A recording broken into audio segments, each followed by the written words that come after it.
All right, welcome everybody around the world. Welcome to all my subscribers. So, this is the long awaited for video that I tried to make for a few days.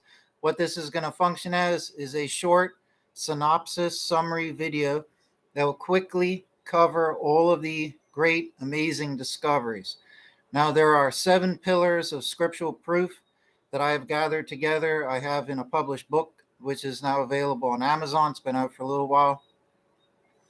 And quite sincerely, these are some of the most profound biblical discoveries I think that have ever been made. They pertain to the end of days, the return of Jesus, the judgment. They are of utmost importance in terms of subject matter. And if these findings are true, which I believe they're self-evident, but if these findings are true, then they truly are some of the greatest discoveries ever made. Now, out of these 7 pillars of scriptural proof for when the end days would occur in, 5 of these 7 discoveries are uniquely my own. So I'm very happy to say I worked very hard and I discovered them. Could have very easily been that I didn't journey down that difficult path to push myself further and further, more than anybody else had, to try and find more and more evidence. But I did. Excuse me. And altogether, I made 5 unique discoveries, all of which biblically, scripturally prove the 2023-2024 end days. But as well, there are 2 other discoveries that others had made before me, and these discoveries are very important as well. So altogether, there's a total of 7. I helped give extra support for these other 2, particularly one of the 2, and extra scriptural support to help back it up even further. So altogether, the total package is 7 scriptural pillars of proof. So these are pillars. These are no meager things. They are astounding proof. Even just one pillar alone is astounding. Okay, each one by themselves is an astounding discovery, an astounding scriptural revelation, okay, with profound importance and implications. But altogether, there are 7. And these 7 aren't, pointing in different directions. They're all pointing towards one truth, one conclusion, which is that 2023 is the final year. It could be that the end occurs in 2023, or it could be that it occurs in 2024. I discussed this in my book. But to keep things short and simple today, what I've done is I'm going to go through, I've done this on the chalkboard to help visually illustrate the connection between these 7 pillars, okay? Because to a skeptic or an outsider or to a non-Christian or to an atheist, let's say, or to a scientist, they might say, oh, well, sometimes coincidences happen. Maybe, they'll look at one of my pillars or one of the pillars and say like, oh, that is fantastic. And it does, seemingly confirm with history and all of that. And it looks like it's a real prophecy that was fulfilled. But a skeptic might say it could just be a big coincidence, right?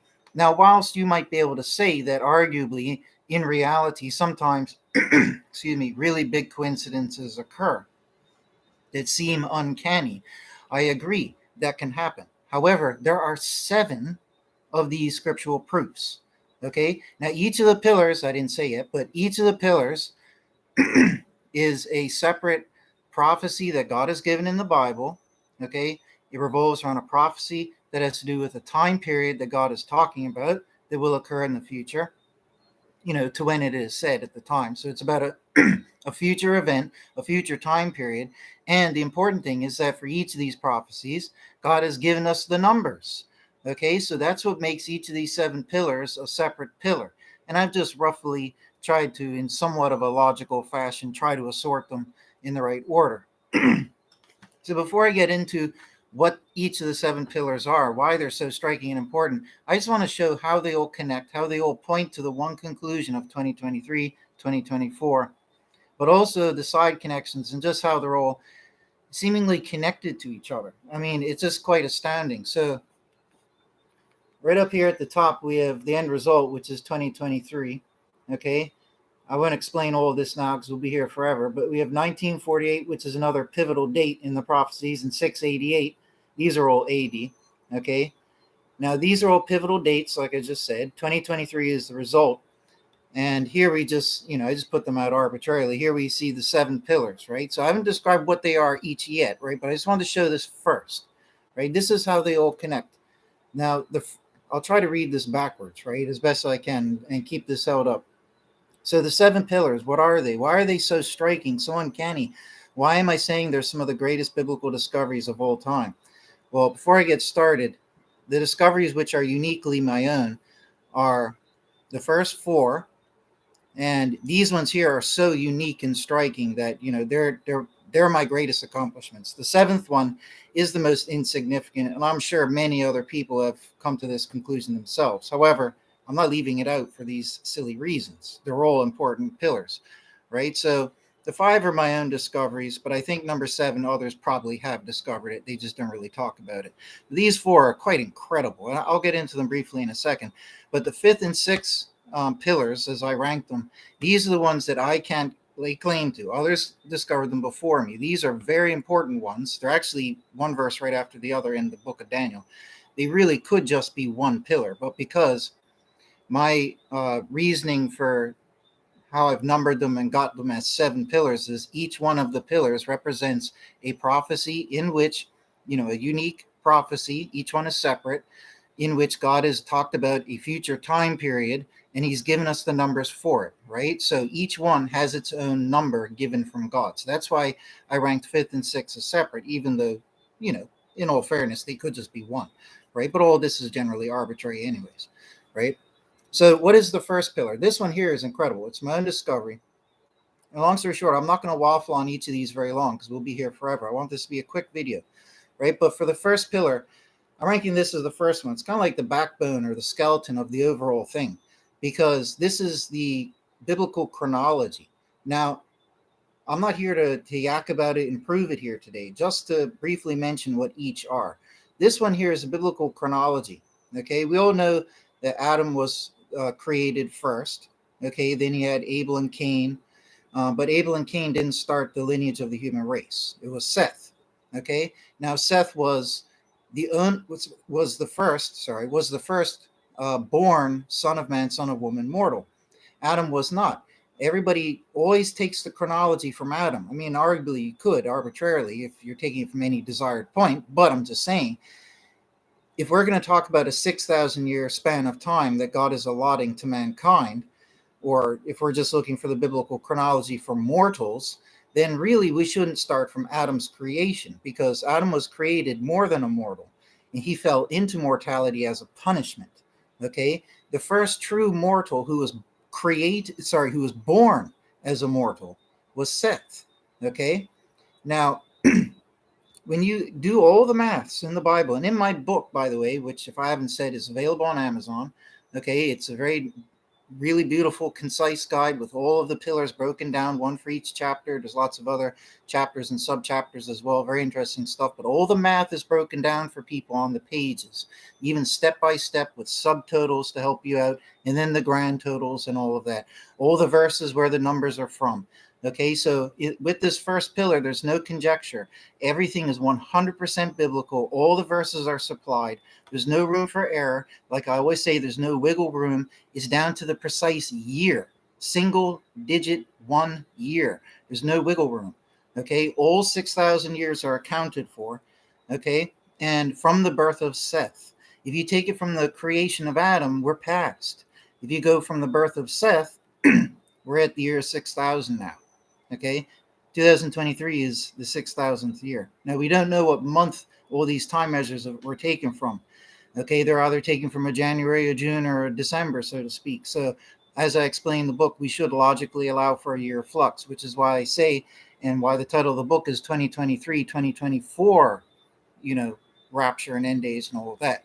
Okay, so we won't know the day or hour or week or month or even season, and arguably we may not even know the exact year, but we will know roughly when, and the only reason we will know roughly when is because God has told us and made it clear. Now, before all of my discoveries, the only thing people had to go by in this region of theory was the 5th and 6th pillar, because these discoveries, like I said, were made by others, and they were made, maybe about 10 years ago, something like that. That's when they first started really cropping up. But very few people subscribe to them, believe them, and help share them, right? Which is kind of a shame. But all my other discoveries here are kind of recent. So in the last, few years to 7 years, to each their own, I discovered them at different times. I began sharing them freely on YouTube. I only recently wrote the book to get it all finalized and in one source because I feel the time is just getting near, right? But nonetheless, back to the program. So all 6,000 years are mapped out. It's all nicely mapped out for you in the book as well. But all 6,000 years are mapped out. And 2023 is the 6,000th year. There's no conjecture here. Like I said, every number is right there on the page. Okay? There's no room for argument. It is. Okay, so if there are 6 days of creation and 6 days to mortal man for him to work and toil in his mortality, then guess what? The 6,000 years are up. Okay, that's the astonishing reality. And that's proven by the first pillar. Okay, so that's why it's kind of like the backbone, because that's mapping out all the years from the first until the final, the 6,000th, right? So that's why I just rank it as the first pillar. You follow me? Now, the second pillar, my own unique discovery again. And for all of these, I had to really push and think outside the box. I mean, I haven't heard anybody else talk about taking the mortality measure from Seth. It really does appear like nobody else has figured that out. I can tell you, nobody else has figured out any of these, right? Except for the fifth and sixth, and most likely the seventh, right? But the second pillar here is actually from the book of First Enoch. Now, I'm not here to argue about canon, non-canon, but let's just put it this way. In the book of First Enoch, there's a very famous prophecy. And I'm not here again. I'm not here to yak and waffle and explain things in full detail. That's what the book is for. Okay? But in that prophecy, what it actually does state is that 500 years before the flood, an edict was given to Noah. Okay? And the edict says that for 4,900 years, okay? For 4,900 years, sorry, the edict stated that there would be this time period, prophetic time period of 4,900 years. It doesn't say 4,900, it says 70 generations, but I'm just keeping things simple here. Okay, this prophetic time period, the pillar, is about 4,900 years. Now, according to the biblical chronology, 500 years before the flood, just offhand, I might be wrong, but I think it was 2,951 BC. It'll be accurate in the book, right? 4,900 years from there takes you to 1948. Now, that might not mean much to most people right now, but if you know about the fifth and sixth pillars, that's a stunning revelation, because 1948 is the end of the 3.5 times that Daniel and John spoke about. Okay? The final 75 years takes us to the 1335th year that Daniel spoke about, right? But that's the fifth and sixth pillar. Okay, so it's astonishing that it precisely ends. It tells us when to take it from. 500 years before the flood. We know the year. It's right there in my book. I think it was 2,951 BC. 4,900 years, 1948. That cannot be a coincidence. Okay? Now, the third pillar here. For this pillar here, this, I can't read it backwards. What is, oh, yeah. This one here is something that I discovered and in the last year or so. This is one of the most recent. My own studies in the fifth and sixth pillar, I discovered it after others did, right? But this took me 15 years to crack. These ones here, right? It was a very long time, 15 years. You could only figure this one out after you figure these ones out. So, technically it took me 15 years just to solve this half of it, right? These first four are in the recent years because I just wanted to keep pushing and pushing and pushing and find more evidence to back all of this up for 2023. And I did find more evidence, right? This is the astonishing, groundbreaking, evidence and discoveries. So in a prophecy from Isaiah, I can't remember offhand which chapter it is, could be 61, I could be wrong. But it's all in the book, like I said, right? But from a prophecy of Isaiah, God is talking about a prophetic time period. I won't get into all the details. Once again, I'm not here to do that today. But this time period is about a double portion. Again, it doesn't say 1,998, but in the book, I give incredible information that a lot of people don't know, and I compile it all together. And once you see it, and it's all scriptural, all of the evidence here is scriptural, right? It's astonishing. If you meticulously add from the end of King Solomon's reign, because King David was the first king, right? Then we get Solomon. During Solomon, they built the temple. After King David and Solomon, who are the first two kings were good. After Solomon's reign ended, there were precisely 999 years as verified by the chronology and all of that, but precisely 999 years until the death of Jesus.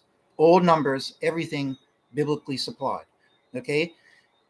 In this pillar, in Isaiah's prophecy here about the double portion, I go into all the detail and explanation in the book. I'm not going to do that here.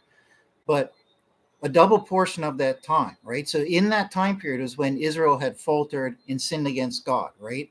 They had the nation, they had the temple, but they're sinning against God and defying him. And it ended and culminated with the death of the Messiah. Okay, that was 999 years. If they're to receive a double portion of punishment for that, okay, that would be 1998.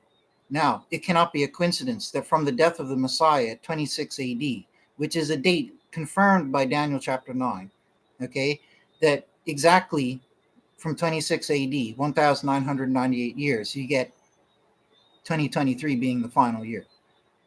Okay, so that's an Isaiah prophecy that confirms 2023. It's pretty astonishing. It also links over because of the words and the terminology about certain nations and Israel and such being punished with this double cup of wrath and all of that. It ties over to things that are mentioned in the chapters of Revelation. Okay, and it also ties over and connects to the fourth pillar. Okay, but it's too complex to mention here, but it's all in the book. Now, the fourth pillar is something that I've discovered. It's the prophecy given to Nebuchadnezzar from God. So it's a prophecy about a time period that God has supplied numbers for. It's about the 7 times that Nebuchadnezzar will be punished for. Okay, this requires a very complex chapter, like the third pillar. Okay, this one I think is the most complex chapter. I'm not going to explain it here. It takes a lot of explanation, but it's incredible evidence. Okay, again, this is related to the double cup of wrath, related to the chapters in Revelation about the mystery Babylon and all of this, and the confirmation you'll see for yourself in all the verses, because the verses contain the exact same terminology from all these different books, and it shows that God is talking about and teaching us about one thing. He wanted us to solve it, right? So I'm not going to ruin the surprise, but it's all there in the book, and it's quite undeniable. But the 7 times are equal to 2,520. And a lot of other people have figured out before, for many, many years now. A lot of people have thought, let's try and figure out what the 2,520 applies to. So a lot of people clued into 7 times was 2,520, right? And over 15, 20 years, I didn't solve anything from this until this recent year, okay? But it's all in my book. And what I found was I had to research and learn about the ancient kingdom of Tyre. I didn't know a lot about Tyre. I knew a lot about other nations, but when I researched about Tyre, long story short, just to give everybody the numbers and the synopsis here, not the explanation and breakdown. When the kingdom of Tyre fell, it was in 572 BC. It was actually Nebuchadnezzar's Babylon which overthrew it. But nonetheless, the most important thing is that Tyre fell in 572 BC. Precisely 2,520 years, 7 times from then, takes you to 1948. This is far more striking when you read, as I show in the book, all the verses connecting from Revelation, from the third and fourth pillar, from all these chapters in the Bible where God's using the exact same words about double portion punishment and this and that there, and this mystery Babylon, as they call it in Revelation. It all connects together, and you will see the awesome identity of this mystery Babylon, its relevance and connection to Tyre, to Nebuchadnezzar's Babylon, and everything. Okay, and I'll just mention now, don't forget that in the book of Daniel, it starts off with him seeing the vision of the giant statue. He is told that Nebuchadnezzar will be the head. He is the start of this. Okay, and like the head, that's the best way to put it, right? Nebuchadnezzar was the head, the golden head. Okay, and as you get all the way down to the bottom, the beast kingdoms change, right? Let us not forget this one, because the third and fourth pillar will show you the relevance of all of that, right? But the incredible thing about 7 times from 572 BC precisely to 1948, the astonishing mathematical thing I discovered was that there are exactly 3.5 times, which is a biblical sum, exactly 3.5 times, which is 1,260 years, from the fourth pillar to 688. Now, 688 AD is when the Dome of the Rock, the abomination, was built on the Temple Mount, which is all to do with the fifth and sixth pillar. and seventh pillar. Okay, the astonishing thing is that these are, in a sense, utterly irrelevant events occurring, but yet we from this point here, which is the fall of Tyre, 3.5 times later is exactly when the abomination is built on the Temple Mount. This is astonishing. And then 3.5 times from there takes you to 1948. But that is incredible because that is how the prophecy of Daniel works. When you get to the sixth pillar, the fifth and the sixth pillar, okay? And I might as well lead into this one now. The fifth pillar is about a period of 1290 years. This is from Daniel chapter 12, okay? From 602 BC, when King Nebuchadnezzar invaded the temple and took the temple sacrifice implements away and ended the continual sacrifice. In 602 BC, confirmed by the Bible and history, okay? 1290 years later exactly takes you to 688 AD when Islam built the Dome of the Rock, the abomination on the Temple Mount. This, a lot of people don't know, but they had actually conquered Israel just before then. Okay, they then built this on the Temple Mount. Now, the other astonishing thing, like I said at the start, I wanted to add further support for these discoveries that other people have made with the fifth and the sixth pillar. Okay, so what I did is I researched further and further, and what I found was in Daniel chapter 7, as I talk about in my book, it also talks about the period of 3.5 times, but it specifies that it would be the 11th ruler of this final beast kingdom, okay, who would receive that, who would, be the starting reception point for that 3.5 time period. Okay, the astonishing thing is that in Islam, the 11th ruler built the Dome of the Rock on the Temple Mount in 688 AD. We know Daniel and John both talked about there being 10 kings to this final beast kingdom. It's the same one final beast kingdom. And Daniel says that there would be an 11th ruler. And he says when this 11th ruler comes up, to him is given the measure of 3.5 times. Well, the 11th ruler built the Dome of the Rock in 688. So now we can see how all these different things are connecting, why 688 is important. So from 688, that's when they ruled as a beast kingdom over Israel. Okay? And they ruled for 3.5 times, which is 1,260 years, which ends 1948. Now, what occurred historically in 1948? Israel won the war, the so-called Arab War, and Islam lost its dominion over Israel, and the people of God, Israel was reborn, and the people of God, Jews and Christians and everybody, got to return to Israel. Okay? Now, that is astonishing confirmation. Okay? So it's incredible that at the fourth pillar here, which is about a period of 7 times, if you just randomly chop that in half, the 3.5 time mark is a super significant event in all this. So these pillars connect together. Okay? And then, what do you know? The last 3.5 time periods takes you to there. What does that logically show you? That there is profound significance to this discovery of the fourth pillar. Okay? Profound significance. This has been mapped out by God. Cannot be a mathematical coincidence. All of these things, one by itself individually, maybe it's a mega coincidence in the universe. However, all of these coexisting, interrelating, and connecting cannot be coincidences. This is the design work of God. Okay? And this is just a prophecy given cryptically to Nebuchadnezzar. Okay?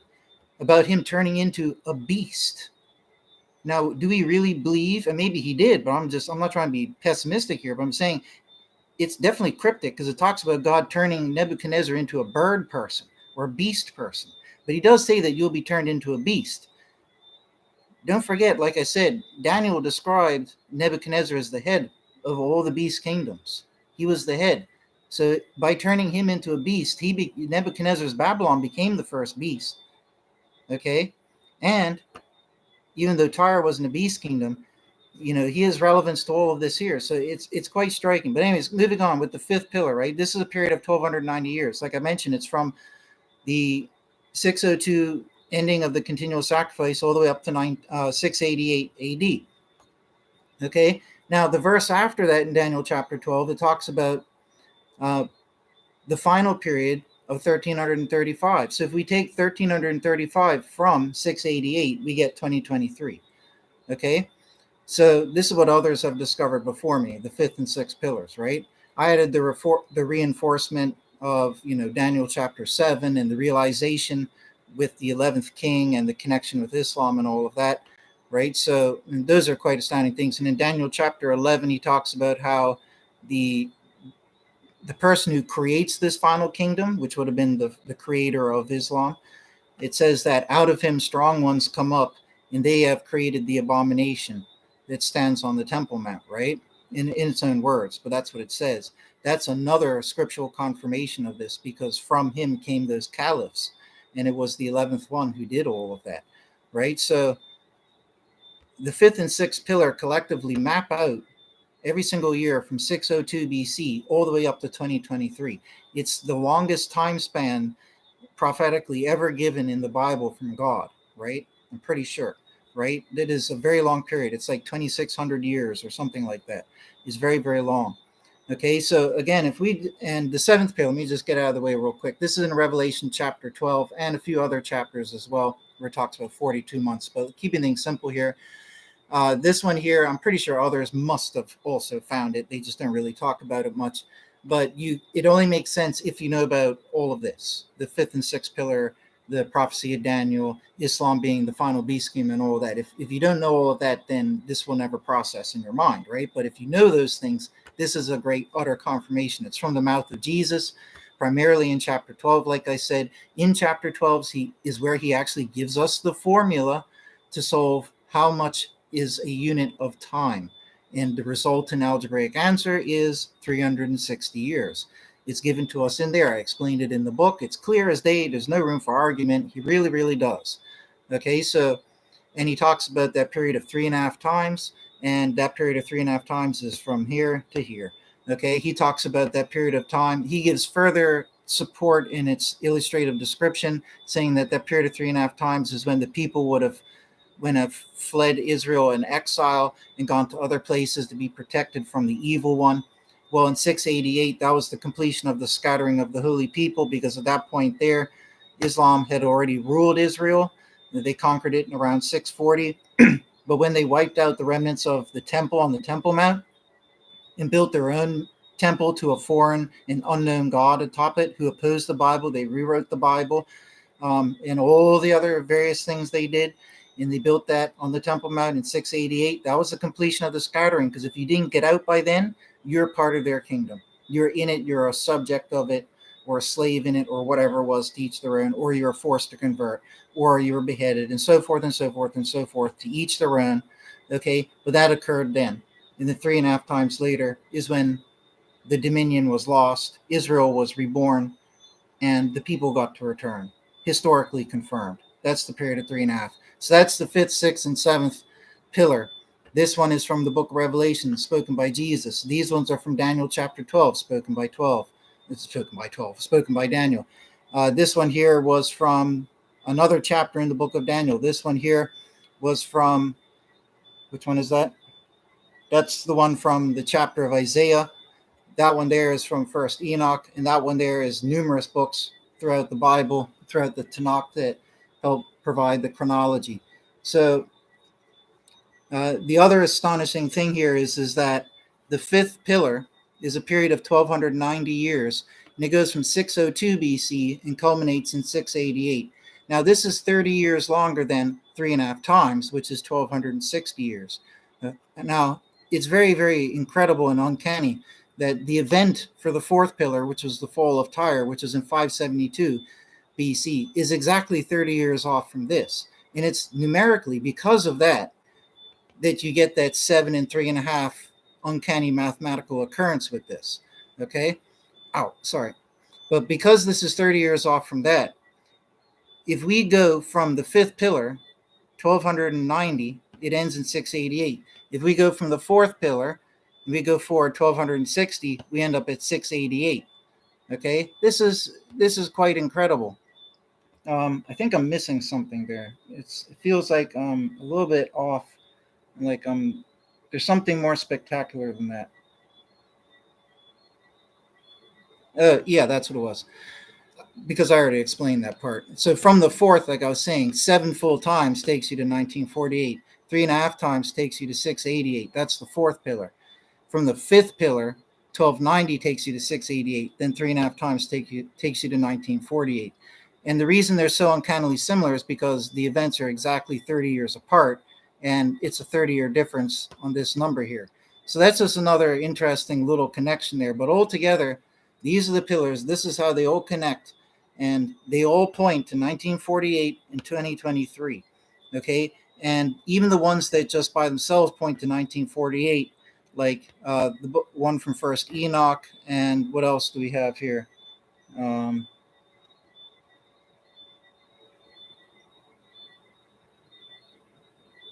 oh, yeah. And the fourth pillar, right? So the one from Enoch and from the fourth pillar, they just point to 1948. But we know how significant 1948 is from all the other ones, right? So this is tremendous, and altogether this is astounding proof, and it cannot be a coincidence.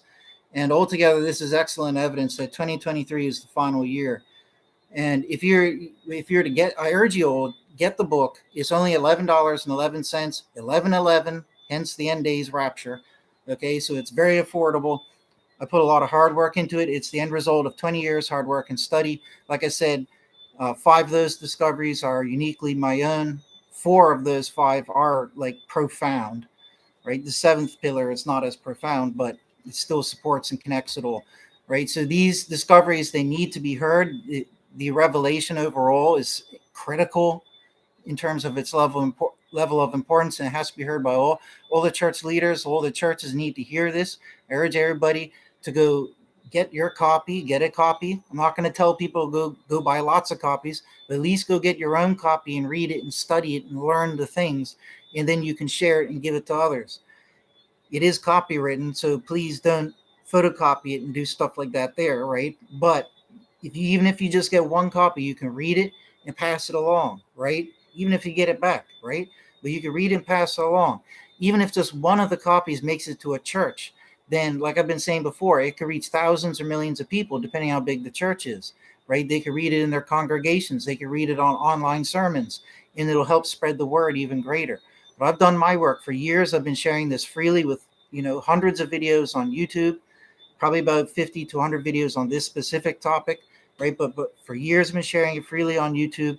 Never asked for a penny, never got a penny from anybody or anything, not even the platform. Okay, and I went through the effort of writing this book. It was very, very hard. It crippled my hand with arthritis from so much writing and hard work. But I went through all that. I've done my part. I've written this book. It's available around the world, but now it's out of my hands. It depends on the other people out there. So I'm doing all I can to help raise awareness of these discoveries. Making this book is part of helping to raise awareness of these discoveries. The world needs to hear these things. The evidence will make your spine tingle. Like when I wrote it, but when I read the book, I don't have my own physical copy yet. When I was doing my proofread and I read the book, I was floored because I tried to write it in a nice way so it would flow properly and be easily digestible by everybody and logical and methodical. And it came across so effective, even though I already know the things. So when I read it, it had my entire body tingling, like it was the Holy Spirit or God like shaking me to wake up, because it was incredible. And there's not much more that I can do. I'm not going to go by national television ad time to go raise awareness, right? I live dollar to dollar. I don't have savings, right? I can't afford to do all sorts of other things. I can't afford to print out thousands of books and hand them out and all of that. I've done everything that I can. It's up to the people to help. The message is for the people. So I urge you all, go to Amazon, go check out. You can search my author name, Enoch the Witness. It's easier to find my books like that. And I urge you all to get that book. I urge you to share that book. Okay, the evidence is all there for you, for all the pillars. So, anyways, God bless you all, folks. And the end result of all this is that the Lord should be coming soon. Okay, we could still have about a year and a half left, as I explained in the book, but nonetheless, He is coming soon. We don't have to know the day, hour, week, month, season, or even exact year. We don't have to know all of that, but God has told us what He did in the Bible. And it's not reaching, it's not doing something wrong in understanding these things, because God gave us the prophecies with the time periods that were numbered, measured time periods. He even instructed us to understand them, to know them, essentially to calculate them. He told us to wait. So it's inarguable. He wants us to do this. He provided it to us and instructed us to utilize these numbers, these time periods, the knowledge of it. Okay, so in using the knowledge of it, we can see that the Lord is returning soon. And we have to all wake up to this reality so that we're not caught unawares like the days of Noah, like the days of Sodom and Gomorrah. So we won't be caught by surprise. Okay, that's what you need to know. That's what you need to know. Anyways, God bless you all, folks. Take care.